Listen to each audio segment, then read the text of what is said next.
Amreli police પ્રજાનો મિત્ર છે એ ઉક્તિને અમરેલી તાલુકા પોલીસે ફરી એકવાર સાર્થક કરી બતાવી છે।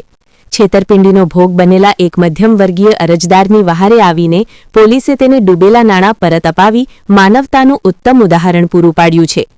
અમરેલીના મોટા માંચિયાડા ગામના રહેવાસી અનિલભાઈ ભીખાભાઈ ભંડેરીએ પનીરના કારખાનાના વ્યવસાય માટે લાલચમાં આવીને પોતાના સાઢુભાઈને 3,75,000 રૂપિયા આપ્યા હતા। જો કે નાણાં લીધા બાદ સાડુભાઈએ તેમની સાથે છેતરપિંડી કરી હતી અને રકમ પરત કરવાને બદલે વાયદાઓ આપવાનું શરૂ કર્યું હતું। આખરે પોતાના પરસેવાની કમાણી ફસાઈ જતા અનિલભાઈએ ન્યાય માટે અમરેલી તાલુકા પોલીસ સ્ટેશનનો સંપર્ક કર્યો હતો। તાલુકા પોલીસ સ્ટેશનના પીઆઈ ઓકે જાડેજાએ આ મામલે ગંભીરતા દાખવી અરજી સ્વીકારી તપાસ હાથ ધરી હતી।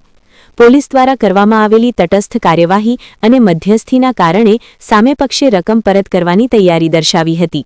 પરિણામે અનિલભાઈને તેમની પૂરેપૂરી રકમ 3,75,000 રૂપિયા પરત મળી છે। પોતાના નાણાં પરત મળતા અનિલભાઈ ભંડેરીએ પોલીસ સ્ટેશન ખાતે હર્ષ વ્યક્ત કર્યો હતો। તેમણે એક વિડિયો સંદેશમાં જણાવ્યું હતું કે મેં ધંધા માટે આપેલા પૈસા ફસાઈ ગયા હતા, પરંતુ તાલુકા પીઆઈ જાડેજા સાહેબે મારી અરજી પર યોગ્ય કાર્યવાહી કરી મને મારા પૈસા પરત અપાવ્યા છે। હું અમરેલી તાલુકા પોલીસ અને જિલ્લા પોલીસનો ખૂબ ખૂબ આભાર માનું છું। અમરેલી તાલુકા પોલીસની આ કામગીરીની સમગ્ર પંથકમાં પ્રશંસા થઈ રહી છે। પોલીસની આવી ત્વરિત અને સકારાત્મક કામગીરીથી સામાન્ય જનતાનો પોલીસ તંત્ર પરનો વિશ્વાસ વધુ મજબૂત બન્યો છે। રિપોર્ટર મૌલિક દોશી, અમરેલી। નામ હું અને તમારું ગામ કયું? મારું નામ છે અનિલભાઈ ભીખાભાઈ ભંડેરી, મારું ગામ છે મોટા માસિયાળા। એ ધંધા બાબતથી પનીરના કારખાનામાં લાલચે મેં 3,75,000 મારા હાડુભાઈને પૈસા આપ્યા હતા। એણે મારી પાસે છેતરપિંડી કરી।